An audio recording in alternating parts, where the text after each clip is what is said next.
अनुपमा, विधिमंडळाच्या परिसरात अशी चर्चा सुरू आहे की पंतप्रधान नरेंद्र मोदी ज्या पद्धतीने संसदेत असूनही संसदेच्या सभागृहात येत आहेत, आपल्या कार्यालयात बसून असतात, त्याच पद्धतीने आता मुख्यमंत्री देवेंद्र फडणवीस हे विधिमंडळ आवारात येतात, विधानभवनातल्या आपल्या कार्यालयात बसतात, परंतु विधानसभेच्या किंवा विधान परिषदेच्या सभागृहात जात नाहीत. आपण हा पूर्ण आठवडा बघितला तर शेतकऱ्यांच्या कर्जमाफीच्या मुद्द्यावर विरोधक आक्रमक आहेत, शिवसेना आक्रमक आहे. भाजपच्या आमदारांनी कर्जमाफी हवी अशी घोषणाबाजी केली होती. मात्र मुख्यमंत्री आठवडाभर केवळ एक अपवाद वगळता पूर्ण आठवडा ते सभागृहाच्या बाहेरच राहिले. पहिल्या दिवशी जो शोकप्रस्ताव होता, सभागृह नेते म्हणून शोकप्रस्ताव मुख्यमंत्र्यांनी मांडायचा असतो, त्यामुळे ते सभागृहात पहिल्या दिवशी हजर होते. मात्र त्याच्यानंतर ते सभागृहाकडे फिरकलेच नाहीत. वर्षावर एक दिवस ते थांबून राहिले, पूर्ण दिवस. मात्र अधिवेशनात विधिमंडळात आले नाहीत.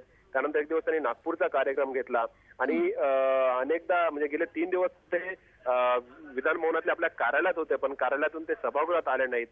प्रामुख्याने मुख्यमंत्री अधिवेशनाच्या प्रत्येक दिवशी सभागृहात हजेरी लावतात, बसून राहतात, कारण शेतकऱ्यांसारख्या कर्जमाफीसारख्या महत्वाच्या विषयावर विरोधक गोंधळ करत असताना अनेकदा आपण यापूर्वी बघितलं की मुख्यमंत्र्यांनीच विरोधकांना तोंड दिलेलं आहे. परंतु हा पूर्ण आठवडा मुख्यमंत्री सभागृहात फिरकलेले आहेत. आता याची कारणं काय ते निश्चित सांगता येत नाहीत, परंतु आता चर्चा असं सुरू आहे की नरेंद्र मोदींच्या पावलावर पाऊल मुख्यमंत्री देवेंद्र फडणवीस ठेवतात आणि मोदी ज्या पद्धतीने लोकसभेला महत्व देत नाहीत आणि तिथे लोकसभेच्या आवारात कार्यालयात उपस्थित असतात, परंतु लोकसभेत जात नाहीत. मोजकीच हजेरी ते लावतात. पुढच्या आठवड्यात मुख्यमंत्री येतील अशी आपण आशा करूया. धन्यवाद आपण दिलेल्या सगळ्या सविस्तर माहिती.